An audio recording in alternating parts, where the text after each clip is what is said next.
गोकुल में बजत बधाई, तेरी माई मैं सुन के आई। गोकुल में बजत बधाई, तेरी माई मैं सुन के आई। द्वारे भी गोप गोपिन की, और द्वारे भीड़ गोप गोपिन की, द्वारे भीड़ गोप गोपिन की। अष्ट सिद्धि सब आई, तेरी माई मैं सुन के आई। अष्ट सिद्धि सब आई, तेरी माई मैं सुन के आई। गोकुल में बजत बधाई, तेरी माई मैं सुन के आई। ध्रुव अम्बरीश प्रहलाद विभीषण, ध्रुव अम्बरीश प्रहलाद विभीषण। नित नित नित नित महिमा गाई, तेरी माई मैं सुन के आई। ध्रुव अम्बरीश प्रहलाद विभीषण, ध्रुव अम्बरीश प्रहलाद विभीषण।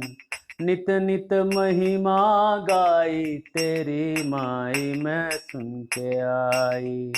गोकुल में बजत बधाई, तेरी माई मैं सुन के आई। हरे कृष्णा कृष्णा कृष्णा हरे हरे, हरे राम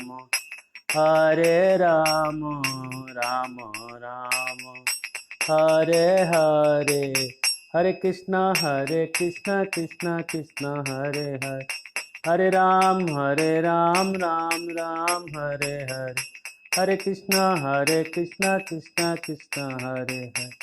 हरे राम राम राम हरे हरे। श्री श्री राधा कुंज बिहारी भगवान की जय। श्री वृंदावन बिहारी लाल की जय। शिला प्रभुपाद की जय। ओम ज्ञानतिमिरन्धस्य ज्ञानाञ्जनं शलाकया चक्षुरुन्मीलितं तस्मै श्री गुरुवे नमः। नमो विष्णुपदाय कृष्णपृष्ठाय भूतले श्रीमते भक्तिवेदांत स्वामिते नाम्ने। नमस्ते सारस्वती देवी गौरवाणी प्रचारिणे निर्विशेष शून्यवादी पाश्चात्य देशतारिणे। श्री कृष्ण चैतन्य प्रभु नित्यानंद से अद्वैत गदाधर शिवासदि गौर भक्तवृंद। हरे कृष्ण कृष्ण कृष्ण हरे हरे, हरे राम राम राम हरे हरे। आप सभी श्रोताओं का इस सुबह के भागवत संदर्भ इस श्रृंखला में, प्रवचन श्रृंखला में स्वागत करते हैं आप सभी का। और आज जो श्रृंखला है, दूसरे स्कंद से हम तीसरे स्कंद में प्रवेश कर रहे हैं। दूसरा स्कंद का जो अंत हो रहा है और तीसरा स्कंद का जो शुरुआत हो रहा है, यहाँ पे अब विदुर जी फिर से एंट्री कर रहे हैं। पहले स्कंद में विदुर जी आए थे। महाभारत के बाद ये भागवत लिखा गया। पहले महाभारत लिखा गया। महाभारत लिखने के बाद वेदव्यास जी सारा शास्त्र लिख के जब बैठे थे, सारे शास्त्र को लिखने के बाद उनके मन में खालीपन था कि हम कुछ ऐसा नहीं लिखे जो कि मुझे लिखना चाहिए था। सब लिखे लेकिन जो लिखना चाहिए वो शायद नहीं लिखे। तो उनके मन में वो समझ गए कि मैंने जो नहीं लिखा है वो जरूर भगवान की महिमा है। वो खुद ही समझ गए। लेकिन तब नारद मुनि वहाँ पहुँचे और नारद मुनि ने व्यंग करके पूछा कि आपने जो भी कुछ लिखा है मन के लिए लिखा है, दूसरे के मन बहलाने के लिए लिखा है। और मन बहलावी चीज़ें जो हैं, मन बहला सकती हैं, आत्मा को नहीं सुखी कर सकती। आत्मा को सुखी करने के लिए आत्मा के लेवल का कोई चीज़ दीजिए। जैसे छोटे बच्चे को खिलौना दीजिएगा ना, मान जाएगा। अगर मैं आपको एक खिलौना दे दूँ कि लीजिए एक खिलौना, आपको कैसा लगेगा? कितना खुशी होगा? खुशी नहीं होगा। बच्चे को दे दीजिएगा, खुश हो जाएगा, है ना। और समझ लीजिए कि अगर आपको मैंने एक कार दे दिया, आपको बहुत खुशी होगा। लेकिन एक 80 साल के बूढ़े को कार दे दीजिएगा, कोई खुशी नहीं होगा, है ना। उसको चाहिए सरकार, कार नहीं। बोलेगा मुझे सरकार के पद पे बैठा दो, ठीक लगेगा।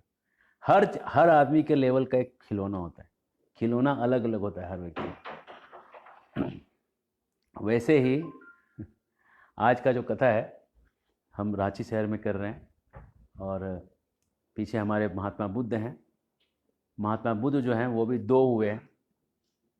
असली जो महात्मा बुद्ध हुए हैं वो बोध गया में उनका जन्म हुआ, और जो बाद में एक दूसरे महात्मा बुद्ध आए वो नेपाल के लुम्बिनी में उनका जन्म हुआ। जो बोध गया में जिनको ज्ञान प्राप्त हुआ वो महात्मा बुद्ध जो हैं शास्त्र वाले हैं, और लुम्बिनी में जो बाद में जन्म लिए उसको इतिहासकारों ने फेमस कर दिया। अब इतिहासकारों ने इतना तोड़ मरोड़ के रोड़ रोड़ के हिंदू धर्म को बिगाड़ा है जिसका कोई सीमा ही नहीं। महात्मा बुद्ध थे बिहार के जन्मे हुए, उनको कर दिया नेपाल का, है ना। खैर, तो महात्मा बुद्ध की कृपा से आज हम उनको साथ में लेके बैठे हैं, इसलिए बुद्ध से बुद्ध हो रहा है, बुद्धि जो है ना खुल रही है, कृष्ण के बारे में बुद्धि खुल रही है हमारी। बोध गया जो शहर है, बोध गया और गया जो शहर है वो एक ही शहर है। गया में चैतन्य महाप्रभु को ज्ञान मिला, दीक्षा मिला। कलयुग के दो भगवान बुद्ध और चैतन्य दोनों गया में आए और गया में दोनों को ज्ञान मिला, चाहे जन्मे जहाँ भी हों, इसमें कोई कन्फ्यूजन नहीं है कि ज्ञान यही मिला, ज्ञान उनको सबको गया में मिला। गया बहुत पवित्र स्थान है, भगवान विष्णु वहाँ पे गयासुर को मार के अपने चरण से उसको दबाए थे। खैर, हम उसकी कथा कभी और लेंगे। आज हम आपको बता रहे हैं कि हम दूसरे स्कंद से तीसरे स्कंद में प्रवेश कैसे हो रहा है। तो विदुर तो हम कह रहे थे कि वेदव्यास जी खुश नहीं थे और नारद मुनि ने उनको कहा कि आप जो है कुछ ऐसा लिखिए कि आत्मा खुश हो जाए, ये मन का झुंझुना मत दीजिए लोगों को। मन का झुंझुना जानते हैं, तुमको स्वर्ग में अप्सराएं मिलेंगी, है ना, या इस्लाम में बोलते हैं हूरें मिलेंगी, ये मन के झुंझुने हैं। लेकिन आत्मा की जो प्यास है वो इन झुंझुनों से नहीं मिट सकती। आत्मा की प्यास तब मिटेगी जब वो कृष्ण को मिल जाएगा, जो अपने भूले हुए दोस्त को मिल जाएगा, पुराना दोस्त उसका कृष्ण जब जिस दिन मिल जाएगा, आत्मा उस दिन सुखी हो जाएगी। तो वेदव्यास जी ने भागवत की रचना की, भागवत नारद जी के कहने के अनुसार भागवत की रचना की, जो उनका आखिरी उनका किताब ये श्रीमद् भागवत पुराण, आखिरी किताब उन्होंने लिखा वो श्रीमद् भागवत। इसके बाद उन्होंने अपना रचना बंद कर दिया क्योंकि जरूरत नहीं थी। तो उनका जो सबसे वेदों का 4 वेद रचने के बाद, 108 उपनिषद रचने के बाद, 18 पुराण लिखने के बाद, रामायण महाभारत, रामायण में आनंद रामायण लिखा उन्होंने, महाभारत पूरा लिखा, सब लिखने के बाद उन्होंने ये भागवत लिखा। दीपेश जी क्या लिख रहे हैं, दोनों बुद्ध अलग अलग, प्रमाण कहाँ मिलता है? हाँ, इसका प्रमाण ये मिलता है कि भागवत में श्रील प्रभुपाद जी कहते हैं कि ये जो बुद्ध हैं इस कलयुग में नहीं किसी और कलयुग में आए थे। इसलिए वो जो बोध गया वाले जो बुद्ध हैं, जो ओरिजिनल भगवान बुद्ध हैं, इसको प्रभुपाद और जीव गोस्वामी दोनों भी ये लिखते हैं कि ये बुद्ध पहले से हैं। अगर आप परम पूज्य भक्ति चारू महाराज जी का प्रवचन सुनेंगे, उन्होंने इसके ऊपर एक पूरा प्रवचन दिया है कि ये दोनों बुद्ध अलग अलग कैसे हैं।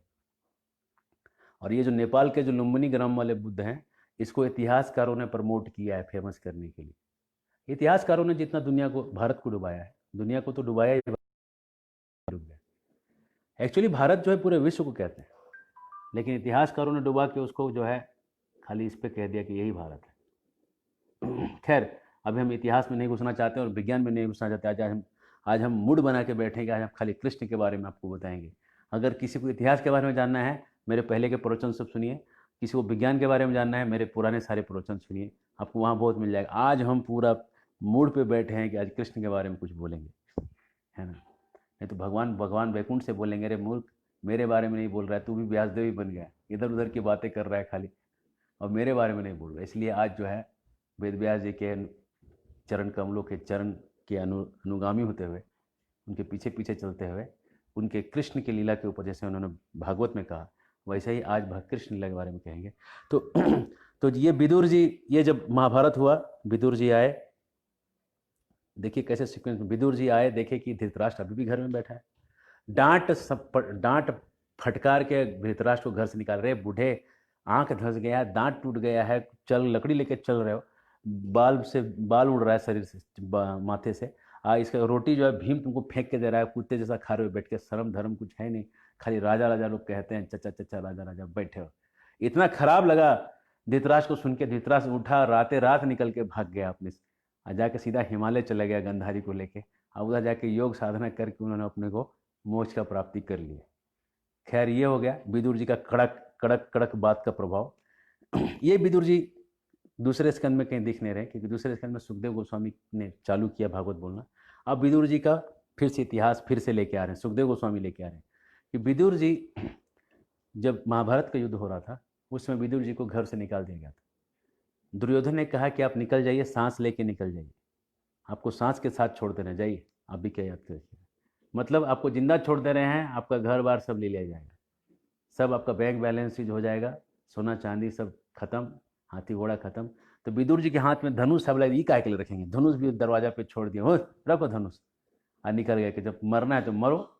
धनुष इसीलिए रखे थे कि तुम लोग को बचाने के लिए, तुम लोग मरो, हमको क्या लेना देना है। विदुर जी निकल गए, तीर्थ यात्रा करने निकल गए। ये सबसे अच्छा काम है, जब लड़ाई चल रहा हो बहुत जगह तो आप तीर्थ कर लीजिए।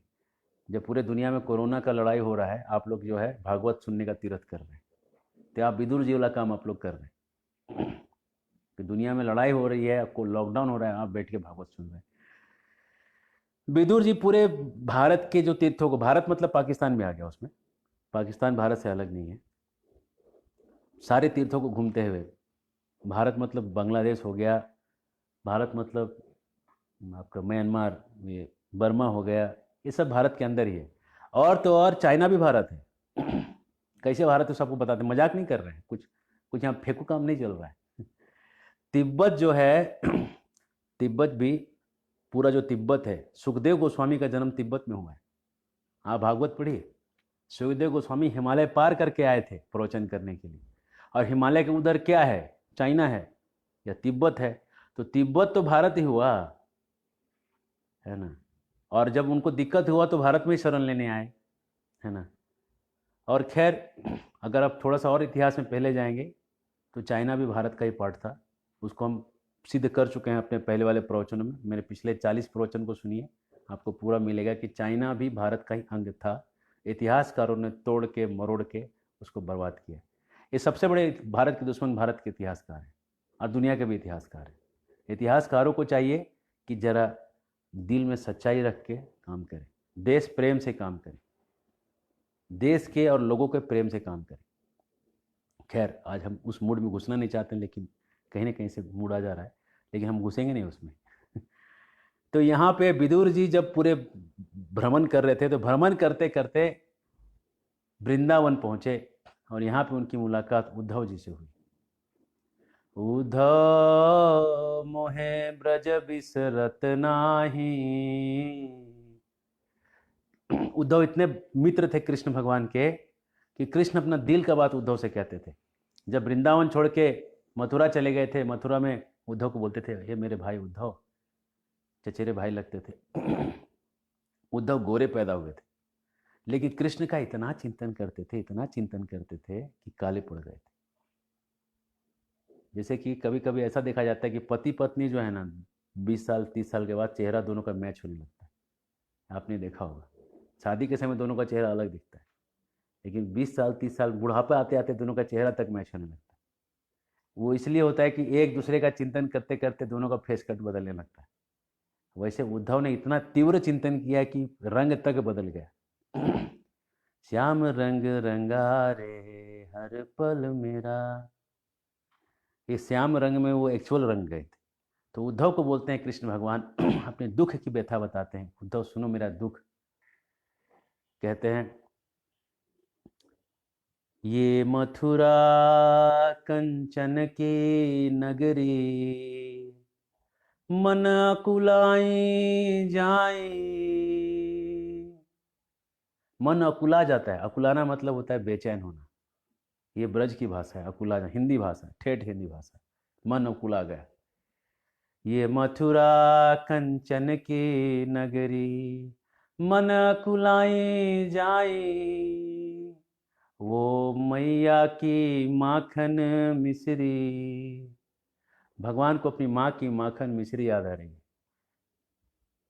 मथुरा का पनीर का सब्जी याद नहीं आ रहा, 56 भोग याद नहीं आ रहा है। माँ प्रेम से जो रोटी पे माखन लगा के खिलाती थी कन्हैया को तोड़ तोड़ के, कन्हैया को वो याद आ रहा है। कन्हैया को टेटुए का अचार याद आ रहा है। अब टेटुए के 50 नाम है भारत में, अब मैं कौन सा नाम आपको बताऊं। समझ लीजिए मिक्स अचार आपने कभी खाया होगा, उसमें गोल गोल एक ऐसा होता है जो खट्टा, थोड़ा हल्का खट्टा खट्टा लगता है खाने में, और राजस्थान साइड में बहुत मिलता है, उसको टेटुआ कहते हैं। कहीं पे उसको करील भी कहते हैं, कहीं पे कुछ और कहते हैं, कहीं पे कुछ और कहते हैं। राधा रानी का जहाँ जन्म स्थान है वहाँ पे वो टेटुए का, राधा रानी का जन्म का जो मंदिर है, उस मंदिर के पीछे ब्रज में वो टेटुए का पेड़ है। क्योंकि राधा रानी कृष्ण की सेवा करती है, तो टेटुआ जो है कृष्ण का सबसे फेवरेट अचार है, इसलिए टेटुआ उनके घर पे उगा हुआ है ना। राधा रानी उससे अचार बना के कृष्ण को खिलाती। तो टेटुए का अचार और मैया की माखन मिश्री उनको याद आ रही, और बहुत रोते हैं। हंस सुता की मधुर कलरव, हंस सुता की, हंस के छोटे छोटे बच्चे इतना मधुर कलरव करते हैं। अगर आप शहर में रह रहे हैं तो मधुर कलरव हंस का कैसे सुनेंगे? कभी आइए और हंस के बच्चों का कलरव सुनिए कैसा करता है। सुबह सुबह पक्षियों के चहचहाट सुनिए। जब आप जंगल आपका अपना हो, जंगल में आप फल के 10-20 प्रकार के फल के पौधे लगा दीजिए। जिस दिन फल आना चालू होगा, 100 प्रकार की पक्षी आपके यहाँ आ जाएगी। और आप सुबह उठिएगा, सुबह सुबह आपको सब पक्षियों की आवाज़ सुनाई पड़ेगी, अलग अलग पक्षियों का मधुर मधुर आवाज़। वृंदावन लगेगा आपको। हम लोग जब यहाँ पे आए कुटाम गांव में प्रचार करने के लिए, यहाँ पे जंगल था, लेकिन लकड़ी पलास का जंगल था पूरा। तो भक्तों ने बहुत मेहनत करके यहाँ आम, लीची, बड़ा वाला डेम्भा, डेम्भा नींबू का होता है, बड़ा नींबू होता है, इतना बड़ा नींबू, डेम्भा, संतरा, मौसमी, बहुत सारे फल लगा दिए। जितने फल हम जानते हैं प्राय सारे फल लग गए, और कुछ कुछ आने भी लगे।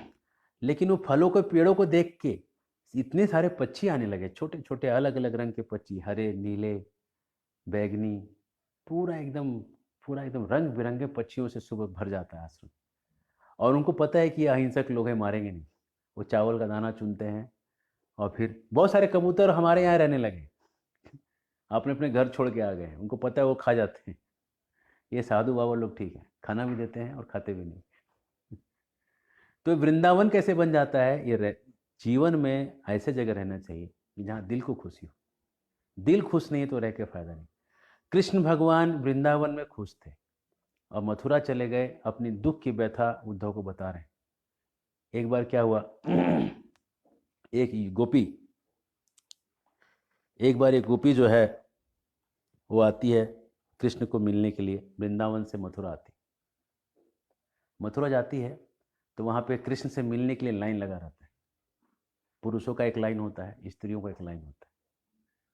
तो गोपी सोचती है कि बहुत, वृंदावन की लड़की बहुत होशियार थी गोपी, वो सोच गई कि लड़कियों के लाइन में लगूंगी तो दिन लग जाएगा मिलने में। वो क्या कि पुरुषों के लाइन में घुस गई। 2020 नहीं था, लेकिन घुस गई। अब सब साइड हो गए भाई, पुरुषों के लाइन में औरत आ गई तो सब साइड हो गए। वो आगे जाते गई, चलते गई, कोई रुका ही नहीं उसको, सीधा आगे पहुंच गई। हाँ, थी द्वापर युग की, लेकिन बुद्धि उसका जो था एडवांस था, आगे वाला। मतलब डुअल था, डुअल सिम था, उधर का भी बुद्धि रखी थी, इधर का भी बुद्धि रखी थी। हरे कृष्ण। तो जैसे वो आगे चली गई तो कृष्ण ने पूछा ये कौन है? तो लोग पूछे कौन हो तुम? तो बोले मुझे पता नहीं। तुम्हारा नाम क्या है? बोले मुझे पता नहीं। कहाँ से आई? पता नहीं। क्या करने आई हो? पता नहीं। क्या सोच रही हो? क्या, किस लिए आई थी? क्या आगे कहाँ जाओगी? कुछ पता नहीं। बोला ऐसे कैसे? बोले यहाँ का पानी का कुछ जादू है, जो पी लेता उसको पता ही नहीं रहता वो आया कहाँ से, उसको क्या करने आया था यहाँ पे, यहाँ से कहाँ जाना है उसको कुछ पता ही नहीं रहता। कृष्ण जब वृंदावन से निकले थे कि हम लौट आएंगे, गोपी कहती है मथुरा के पानी में कुछ गड़बड़ है। जो पी लेता है भूल जाता है कहाँ से आया था, क्यों आया था, कब लौटना है, ये सब यहाँ के पानी का गड़बड़ है, पता नहीं का प्रॉब्लम हो जाता है। तो कृष्ण उद्धव को रो रो कर सुनाते हैं, कहते हैं उद्धव एक काम करो और जाओ वृंदावन में जाके मेरा एक संदेश दे दो कि हम। तो उद्धव चले। अब उद्धव को क्यों भेजे वृंदावन, इसके पीछे राज सुनिए। उद्धव जो थे ना, बृहस्पति के शिष्य थे, स्वर्गलोक पढ़ने गए थे। जैसे कोई हार्वर्ड जाता है मेडिकल का पढ़ाई करने, फॉरेन कंट्री में जाके कुछ बड़ा डिग्री लेके आता है। उद्धव इतने पढ़ाकू थे कि उनको इस दुनिया का कोई टीचर पढ़ा ही नहीं सकता था। स्वर्गलोक के सबसे बेस्ट टीचर बृहस्पति के पास जाके पढ़ने चला गया और वहाँ जाके पढ़ के आया। अब पढ़ के इतना ज़्यादा आ गया, दिमाग में ज़्यादा भर गया लोड, तो ज़्यादा पढ़ने लिखने जानते ना आदमी कैसे काम करता है। वो आइंस्टीन एक बार एक बिल्ली का एक तो पिंजरा बनवा रहे थे, तो एक तो बड़ा ही था कारपेंटर, उसको बोले कि देखो हमारे पास 2 बिल्ली है, इसमें 2 दरवाज़ा बनाओ, एक बड़ा एक छोटा, एक बड़ा बिल्ली के लिए एक छोटा बिल्ली के लिए। तो बड़ा ही बोला हुजूर हम एक बात बोले, बोलो, डांटिएगा नहीं? नहीं डांटिए। बोले जब बड़ा दरवाज़ा से बड़ा बिल्ली घुस जाएगा तो छोटा बिल्ली भी तो घुस जाएगा उसमें से। बोला हाँ ये बात तो हम सोचे ही नहीं। तो ज़्यादा पढ़ने से क्या होता है ना, दिमाग जाम हो जाता है। पढ़ाई भी ज़्यादा जो है दिमाग जाम कर, प्रैक्टिकलिटी से आदमी निकल जाता है। तो ये उद्धव ज़्यादा पढ़ के आ गए थे। अब कृष्ण भगवान खाना खाएं तो बोलता था कि ब्राह्मण खाना नहीं खाता है। कृष्ण भगवान चले तो कहता है कि अपादयो पुरुष, ब्राह्मण जो है चलता नहीं है। भगवान बोले यार हमारा निराकार रूप पे इतना ध्यान लगा लिया है कि साक्षात हम खड़े हैं और हमको बोल रहा है कि ना हम चलते हैं ना खाते हैं, पगला गया है।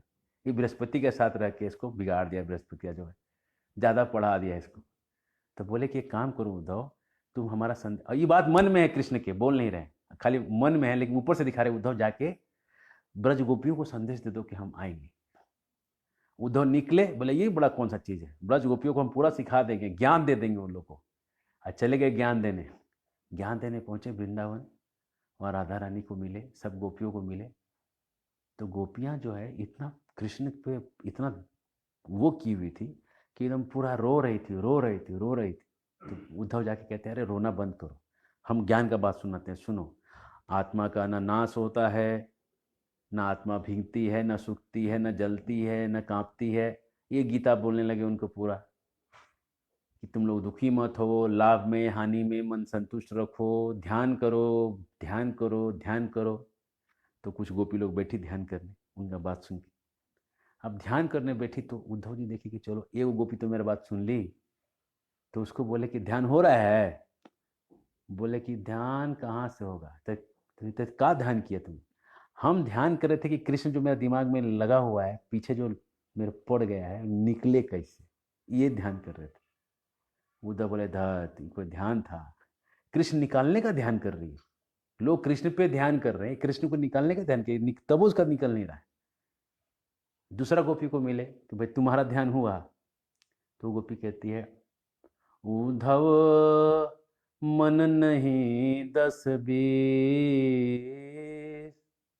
उद्धव मन 10-20 है। एक श्याम के संग गए, कहाँ रहो एक ही उद्धव। एक श्याम के साथ जो एक ही मन था वो चला गया मन। 10 मन रहता उद्धव तो एक से ध्यान करते थे, एक से खाना बनाते थे, एक से 50 काम कर लेते थे। लेकिन दिक्कत है उद्धव की मन है एक, वो चला गया श्याम के साथ। और तुम करो ध्यान, अब ध्यान कौन से मन से लगाएंगे जब मन है ये नहीं मेरे पास, तुम ध्यान कहाँ से लगाएं? अब उद्धव को झटके पे झटका लग रहा है। उद्धव को इतना झटका कभी जिंदगी में नहीं लगा। राधा रानी का हालत तो ऐसा हो गया कि काला भंवरा को देख रही थी, कहती ये कृष्ण है, काला रंग है ना, कृष्ण है, पागल जैसा। तो उद्धव सोचे कि हम सिखाने आए हैं कि सीखने आए? उद्धव सबको प्रणाम किए। एक श्लोक कहते हैं हे प्रभु, हे कृष्ण, हे द्वारकाधीश जी, हमको एक वो आशीर्वाद दीजिए। उधर से प्रार्थना करते हैं वृंदावन में बैठ के।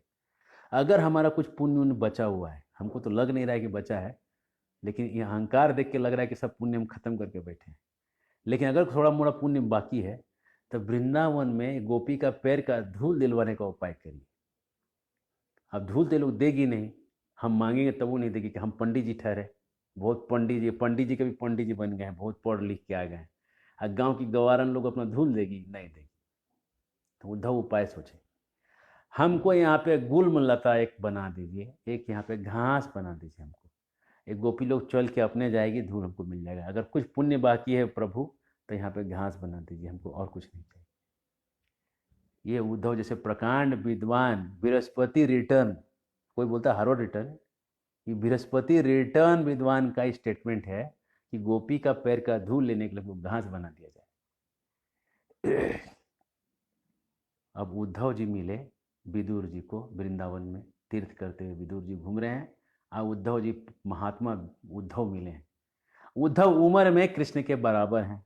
अब विदुर जी उम्र में कृष्ण के पिताजी की उम्र के, उम्र का फर्क है। अब विदुर जी जब आए तो उद्धव को एकदम बेहाल हालत में दिख रहे हैं, वो रोए जा रहे हैं कि कृष्ण भगवान जो हैं लीला लीला खत्म करके चले गए। विदुर पूछ रहे हैं कि भाई बताइए, द्वारका का हाल चाल बताइए।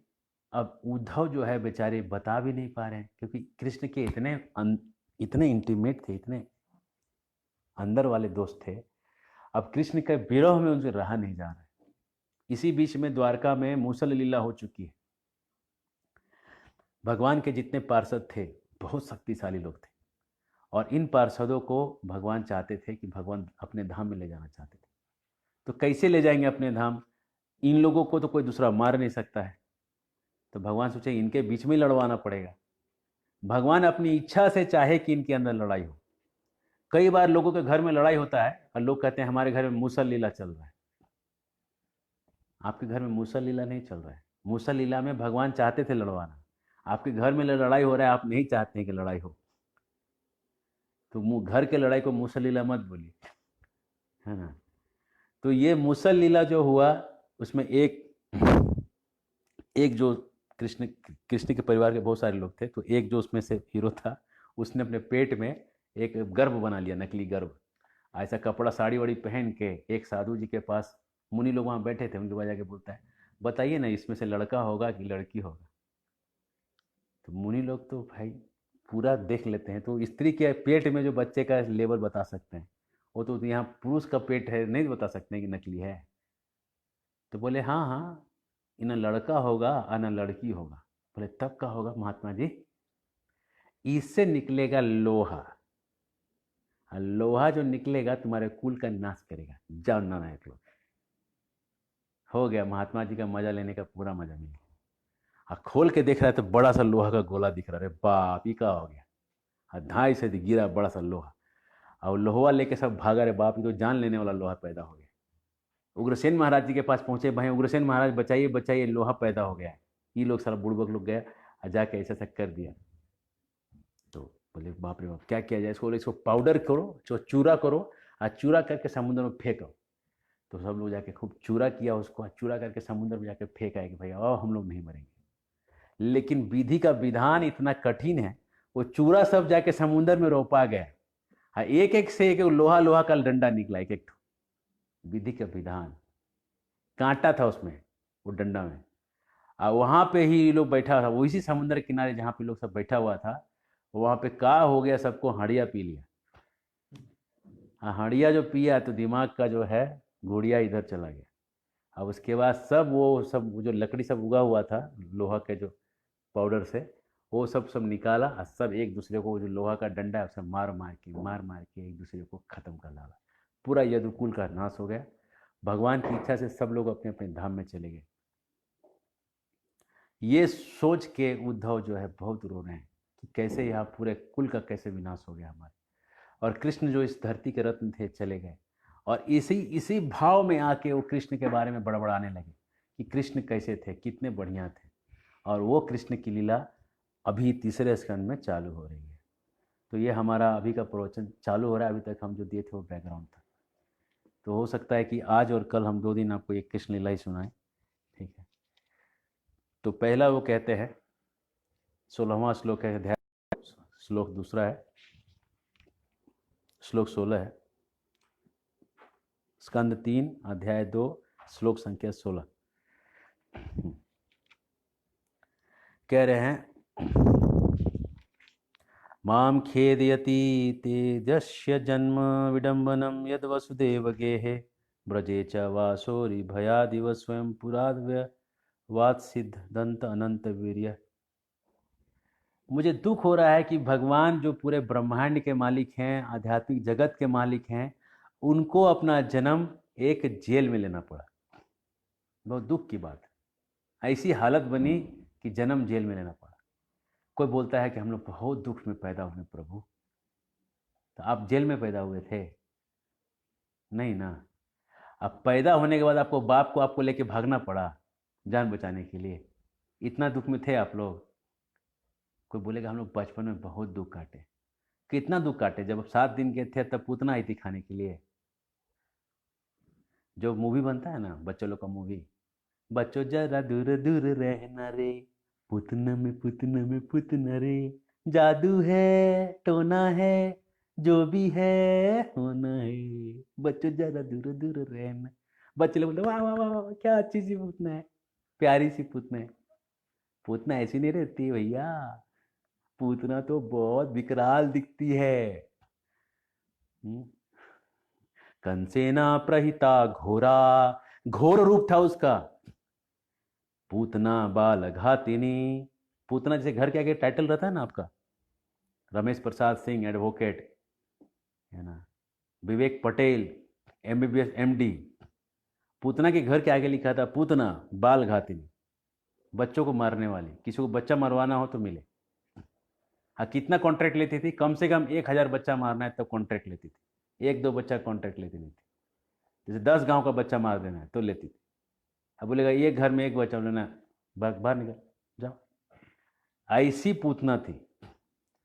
आचार्यगण कहते हैं, भक्ति सिद्धांत सरस्वती ठाकुर प्रभुपाद जी के गुरु महाराज कहते हैं, वो अपने पिताजी उनके भक्ति विनोद ठाकुर को कोट करते हुए कहते हैं, हार्मोनिस्ट मैगजीन में एक आर्टिकल लिखे हैं, ये पूतना जो है,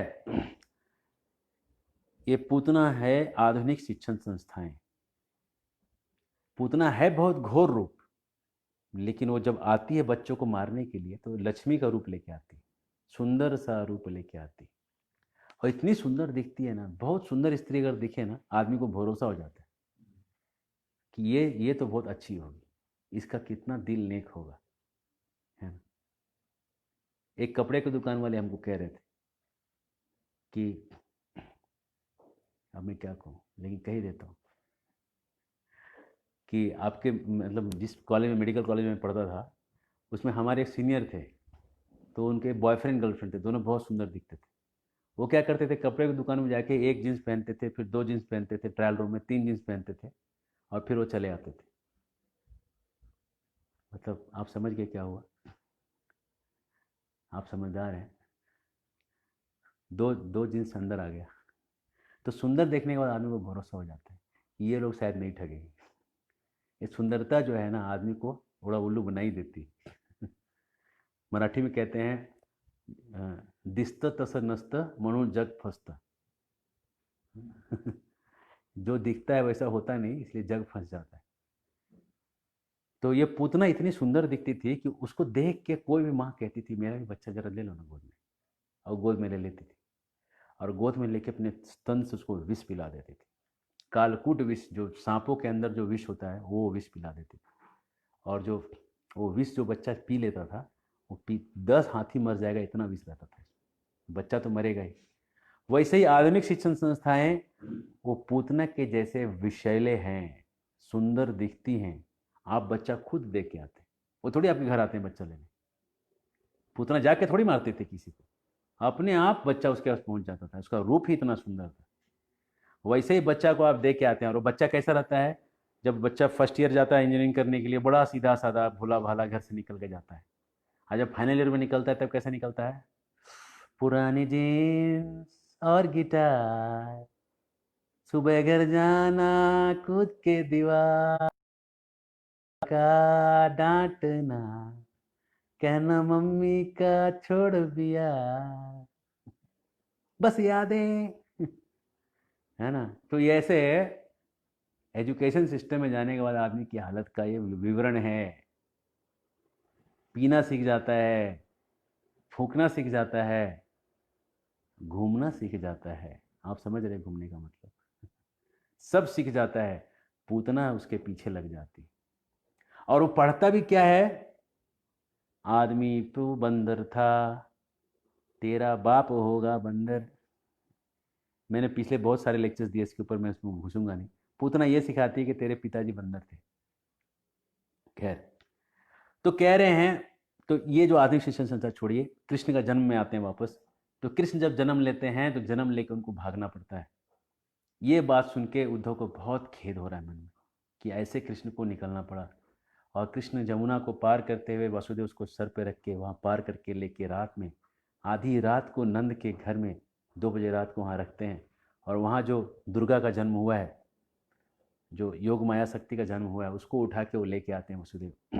और सुबह जब होता है, माँ बाप को हैप्पी बर्थडे बोलने का भी मौका नहीं है वहाँ पे। वहाँ पे तो बस कंस आया और उस लड़की को उठा के उसने चट्टान पे दे मारा, और लड़की अष्टभुज रूप दुर्गा का धर लेती है।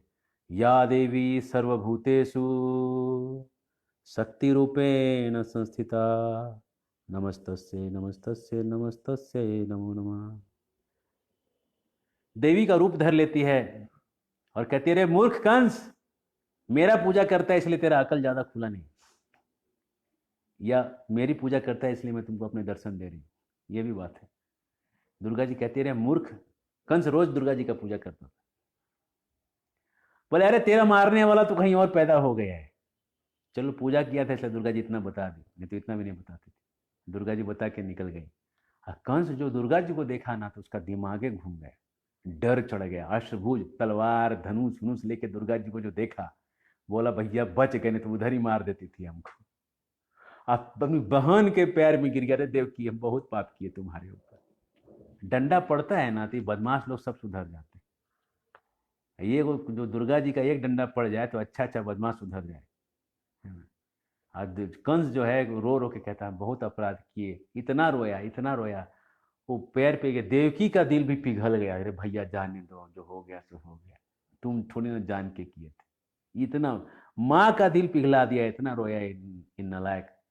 अब उसके बाद जाके जो है इधर उसको छोड़ के घर भी छोड़ के आया, देवकी और वसुदेव को। और इधर सुबह हुआ और गोकुल में बधाई बजने लगा। गोकुल में बजत बधाई, तेरी माई मैं सुन के आई। एक लड़की, छोटी लड़की, वो देख के आ रही है कि नंद के घर में क्या क्या हो रहा है। अपने घर में अपने मोहल्ले में सबको बता रही है, कह रहे गोकुल में पूरा बधाई बधाई बज रहा है, तेरी माई, तेरी गोकुल में माई मैं सुन के आ रही हूँ, बधाई बज रहा है। द्वारे भीड़ गोप गोपिन की, और बजत सहनाई, तेरी माई मैं सुन के आई। तो ऐसा जो है पूरा वो उनके यहाँ बधाई बज रहा है। भोजपुरी में एक गीत है, बधाई बाजला नंद बाबा के दुवरिया, बधाई बाजला नंद बाबा के दुवरिया, बधाई बाजेला नंद बाबा के दुवरिया। बधाई जन्म वसुदेव जी ने दिया है और बधाई नंद महाराज के यहाँ हो रहा है। बधाई यहाँ पे बज रही है। और मराठी में तुकाराम महाराज भजन गाते हैं, आ गोकुळीच्या सुखा, अंत पार नाही लेखा, अंत पार नाही लेखा, बाळकृष्णानंदा घरी, बाळकृष्णानंदा घरी, आनंदल्या नर नारी, आनंदल्या नर नारी, गोकुळीच्या सुखा, गोकुळीच्या सुखा, गुडिया तोरणे, गुडिया तोरणे, करती कथा गाती गाणे, करती कथा गाती गाणे, बाळकृष्णानंदा घरी, बाळकृष्णानंदा घरी, तुका म्हणे छंदे, येणे वेधिले गोविंदे, येणे वेधिले गोविंदे, बाळकृष्णानंदा घरी, बाळकृष्णानंदा घरी। बाल कृष्ण का जब नंद के घर में जन्म हुआ है, सब औरतें स्त्रियां लोग दौड़ दौड़ के जा रहे हैं दर्शन करने के लिए। अपने अपने घरों में गुड़िया तोरण बना रहे हैं, झंडे सजा रहे हैं, और पूरा फेस्टिव इन्वायरमेंट, आम के पत्ते लग रहे हैं, केले के खंभे लगा रहे हैं, बाहर पानी रखे जा रहे हैं, लोग उपहार ले लेके भाग रहे हैं जाके कृष्ण को देने के लिए। बधाई बधाई बधाई हो रही है पूरे भारत में, जिधर जाइएगा वहाँ। कन्नड़ में तो मुझे आता नहीं, कन्नड़ में बहुत अच्छे अच्छे भजन हैं, और भजन के कृष्ण भगवान का जन्म हुआ, और सब जगह बधाई मन रही है। और उस बधाई में यशोदा जो है फूली नहीं समा रही है, नंद फूली नहीं समा रहे हैं, अपना उठा उठा के दोनों हाथ से लुटा रहे हैं। और ब्रज में गाते हैं, ब्रज में आनंद भयो जय हो नंद लाल की, ब्रज में आनंद भयो जय हो नंद लाल, जय हो नंद लाल की, जय हो नंद लाल की, जय हो नंद लाल की, जय हो नंद लाल की, ब्रज में आनंद भयो जय हो नंद लाल की। हाथी दिने घोड़ा दिने और दिने पाल की, हाथी दिने घोड़ा दिने और दिने पाल की, ब्रज में आनंद भयो जय हो नंद लाल की, ब्रज में आनंद भयो जय हो नंद लाल की, ब्रज में आनंद भयो जय हो नंद लाल की। पूरे ब्रज में जो है खुशी का माहौल फैल गया। और नंद जी के यहाँ पे सबसे विशेष अतिथि पधारे हैं, वृषभानु जी महाराज कीर्तिदा के साथ आए हैं, और पूरे उपहारों को देख के कृष्ण कन्हैया लाल को देखने आए हैं। और इस तरह से देखते हुए पूरे वृंदावन में एक आनंद का माहौल है। सूरदास जी कितने सारे भजन इसके ऊपर लिखे, जो मैं गा रहा था विशेष भजन की बधाई बधाई वाले भजन, ये सारे भजन, सारे संतों ने इतने भजन लिखे और सुंदर सुंदर गीतों से भगवान के भजन, भगवान के जन्म की मुबारकबाद दे रहे हैं। और यहाँ पे छोटा सा कन्हैया वो रोता है, और जब वो रोता है तो मैया कुछ भी करके उसको शांत करना चाहती है। और उसी समय भोले बाबा कैलाश पर्वत से कन्हैया का दर्शन लेने पहुँचते हैं, हम भी देखेंगे। अब भोले बाबा तो जानते हैं, बाल उनका जो है जटा हुआ है, शरीर में पूरा भस्म लगा हुआ है, अब कोई सोना वोना नहीं, वो सांप पहने हुए हैं, बच्चा देख के डर जाएगा। ऐसे ही उनका जो रूप है एकदम त्रिशूल उसूल लेके चलता है, बाघ का छाल पहनता है, ऐसे ही डरावना रूप। अब 3 गो आँख, 1 गो 2 गो नहीं 3 गो। अब भोले बाबा पहुँचे कि हमको भी लाला का दर्शन करना है। तो यशोदा देखी कि बड़ा अजीब सा बाबा दिख रहा है, बोला ना ना ना, बच्चा डर जाएगा भाई। तो बाप शिव जी जो है, एगो बरगद के पेड़ के नीचे जाके बैठ गए। बोले कि हमको दर्शन नहीं मिला। बेचारे एकदम उदास उदास बैठे भोले बाबा। कन्हैया जो जोर जोर से लगा रोने, इतना रोने लगा, इतने रोने लगा कि यशोदा माँ कहती है कि बाप क्या हो गया। और सब यशोदा की सखियाँ सहेलियाँ सब आके कहती हैं क्या हुआ क्या हुआ। तो यशोदा कहती है कि रो रहा था, कुछ कोई आया था क्या अभी बीच में। बोला ये वो बाबा आया था, पूरा सांप वाँप लगाया था शरीर में, इसलिए हमको दर्शन नहीं किया। पर ना ना ना, बाबा को जो है उसको दर्शन कराओ। बाबा को खबर दिया गया, बाबा आए, और बाबा जब सांप वाँप लेके पहुंचे हैं, और कृष्ण कन्हैया हंस रहा ही भोले बाबा को देख। तो यशोदा कहती है रह रे बाबा, रह रे जोगी नंद भवन में, निवास निकट ही कीजिए, जब जब मेरा लाला रोए आके दर्शन दीजिए। नंद भवन में रह रे जोगी, नंद भवन में, नंद भवन में ही रह जाओ। बगल में आशीश्वर महादेव के स्थान पे उनको रहने के लिए दिया गया। और जब जब लाला रोए आके दर्शन दीजिए, आपका यही सेवा रहे कि आप आके दर्शन दिया करें। भोले बाबा बहुत खुश हो गए कृष्ण का दर्शन पाके। कृष्ण के जन्म से पूरे ब्रह्मांड में खुशी है। सारे देवी देवता वहाँ पे आके दर्शन लेने के लिए आए हैं। स्तुति करहि नाग मुनि देवा, स्तुति करहि नाग मुनि देवा, बहुविध लावहि निज निज सेवा।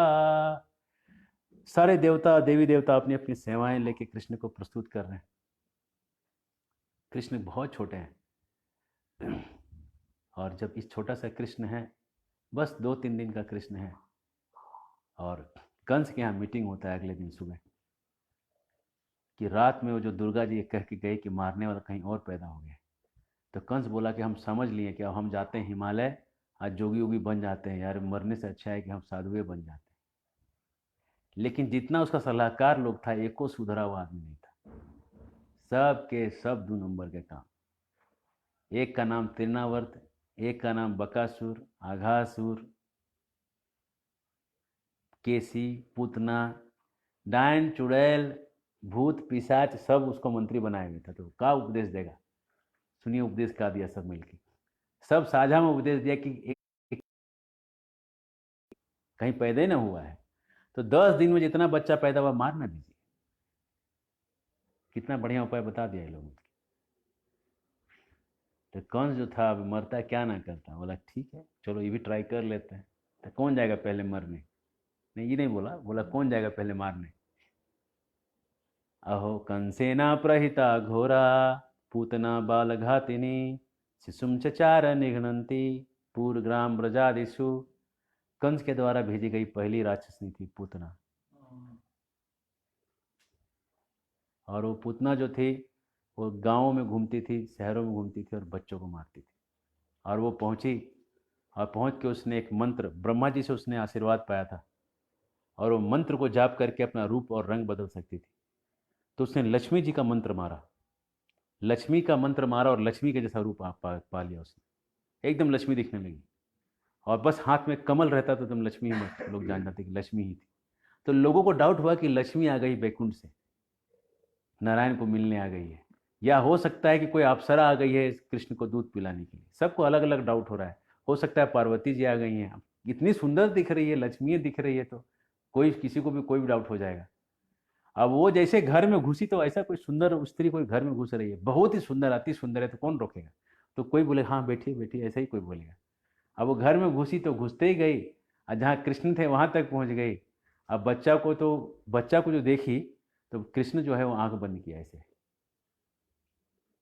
आंख बंद किया कृष्ण ने। एक झपकी खाली कृष्ण ने एक बार आंख बंद किया है और आचार्य लोगों ने 35 कारण लिखा है उसका। 35 आचार्यों ने अलग अलग कारण लिखा है एक झपकी लेने का। कहते हैं कृष्ण भगवान सोचे कि रे मारना है असुरों को, उद्घाटने में स्त्री है। ना, ये गजब हो गया। जो राम भगवान भी आए तो पहला तराटका को मारे, जब आते हैं तो शुरुआत में स्त्री को मारना, स्त्री को तो मारना ही नहीं चाहिए पहले। तो वेदों के अनुसार स्त्री को मारना नहीं होता है, दंड, प्राण दंड नहीं दे सकते। तो भगवान बोले कि हम ही वेद बोले हैं और हम ही पहले तोड़ेंगे, अच्छा नहीं है। तो आंख बंद की, भगवान आंख बंद किए कि अरे जब मेरे पास आई है तो इसको कुछ पुण्य दे देंगे, तो पहले क्या लेके आई जरा इसका थोड़ा कैलकुलेशन करते हैं। तो कैलकुलेशन करने के लिए आदमी आंख बंद करता है, क्या है भाई कितना हिसाब किताब जरा देखता है। तो देखिए कि पिछले जन्म में बलि की बहन रत्नमाला थी, और जब हम बलि को आशीर्वाद दे रहे थे, जब बलि के यहाँ आए थे तो उसको लगा कि मेरा बेटा ऐसा होता तो कितना बढ़िया होता। आज जब हम बलि का सब छीन लिए, 3 पैर जमीन लेके, 3 पग लेके, तो कहती मार देंगे इसको, जहर पिला के मार देंगे, मुआ देंगे इसको जहर पिला के। अब दोनों इच्छा एक साथ आ गया, बेटा भी बनाना था, दूध भी पिलाना था और जहर भी पिलाना था। भगवान बोले चलो तुमको ऐसा आशीर्वाद देंगे कि तुम पूतना बन जाएगी, जहर भी पिलाएगी, बेटा के रूप में भी पिलाएगी और मारने का भी प्रयास, चलो एक ही साथ कर लेना सब। और वही पूतना बोला, वो यही पूतना है, समझ गए समझ गए। आंख बंद इसलिए किए कि अरे भोले बाबा, जब समुद्र मंथन से कालकूट निकला था तो आप ही ना पिए थे उठा के, और फिर 2-4 बूंद जो आप गिरा दिए ठीक से नहीं पिए, वही ना जुगाड़ करके ले आई। आप ठीक से पिए होते तो ये दिन नहीं ना हमको देखना पड़ता। तो हम तो दूध पीने वाले, मक्खन खाने वाले काना ना हैं छोटे मोटे। आज 20 पीने वाला काम आप ना करिएगा। चलिए आइए अपना काम पूरा करिए, कहाँ फांकी मार रहे हैं बैठे। तो भोले बाबा प्रकट हो गए, अब भोले बाबा विष पी लिया चले गए। और कृष्ण जो दूध पीने के लगे, और दूध तो तब होगा जब बच्चा होता था, बच्चा उच्चा तो था नहीं, उल्टा उसका नाम था बच्चा मारने वाली। बच्चा मारने वाली को दूध कहाँ से होगा? तो पूतना को दूध था नहीं, किसने खींचना चालू किए, खींचना चालू किए, दूध नहीं, उसका जाने खिंचाने लगा। जान खिंचाने लगा तो एकदम हाय हाय करके भागी, मूंछ मूंछ छोड़ रहे छोड़ रहे छोड़, बागे निकली, एकदम पूरा असली रूप प्रकट कर दिया, एकदम 12 मील बड़ा एकदम रूप प्रकट कर दिए एकदम। उसके बाद ले भागे इधर से उधर, धड़ाड़ गोले गोले घूम रही है। और कृष्ण तो पकड़ लिए तो छोड़ते कहाँ है किसी को। और खींचे खींचे जो बता जाने खींचा आ गया, एकदम पूतना का प्राण पे फिर उड़ गया। और पूतना धड़ाम से एकदम जो पखाड़ खा के गिरी। कौन सी इतना बड़ा गार्डन बनाया था, सुंदर सा गार्डन, उसी पे जाके गिरी। देर रात सब सत्यानाश करके गई, जाते जाते भी उसका बर्बाद कर गई। और कृष्ण जो है उधर ही घूम रहे थे, सब गांव वाला लोग सब गया, उसको बच्चा को उठा के लाया। और उसके बाद सब मिले, अब इसको कैसे जलाया जाए, एक साथ तो जलेगा नहीं इतना बड़ा शरीर, काट काट के पीसे पीस जब जलाने लगे तो जलने से अगुरु का खुशबू आने लगा पूरे शरीर से, सुगंधित हो गया। कैसे सुगंधित हो गया भाई, पूतना का जो पाप था कृष्ण के स्पर्श से खत्म हो गया। अहो बकियम स्तन कालकूटम पिबा जिघाम सयाले भेयपि साधवी। जो बकी थी अपने स्तन पे कालकूट लगा के असाध्वी थी, जो साधु नहीं थी, बदमाश थी, कहने का मतलब साधु नहीं थी का मतलब बदमाश थी, जो बहुत बदमाश थी, वो जो कृष्ण को मारने आई थी, लेभे गतिम धात्रिम समुचा किंवा दयालु शरणम ब्रजेमा, तत्व अन्यम किंवा दयालु शरणम ब्रजेमा। ऐसे दयालु व्यक्ति को छोड़ के किसी और का शरण कौन ले। जो आदमी मारने आई थी उसको वो परम गति प्रदान कर दी। तो इस पूतना को उद्धार किए, और पूतना को उद्धार करके भगवान जो है अब आगे की जो लीला करेंगे, बाल गोपाल लीला, वो हम कल बताएंगे आपको। आज बस आपको हम बैकग्राउंड दे रहे हैं, कल इस लीला को हम पूर्ण करेंगे। और उद्धव जो संवाद कर रहे हैं कृष्ण के बारे में, जो याद कर रहे हैं, वो सब आपको हम तीसरे स्कंद के शुरुआत में देंगे, क्योंकि व्यासदेव इतने आकुल हैं देने के लिए कि तीसरे स्कंद में भी उन्होंने कृष्ण लीला को दे दिया है, तीसरे स्कंद में उन्होंने लीला को दिया है, और 10वें स्कंद में पूर्ण रूप से बाल लीला को बताएंगे। हरे कृष्णा। और मुझे नहीं लगता इसमें कोई सवाल होना चाहिए, क्योंकि पूरा का पूरा लीला पे है। और अगर आपका कुछ इसमें कमेंट रहेगा तो आप डालिएगा। हरे कृष्ण। बहुत बहुत धन्यवाद। शिला प्रभुपाद की जय। गौर भक्तवृंद की जय।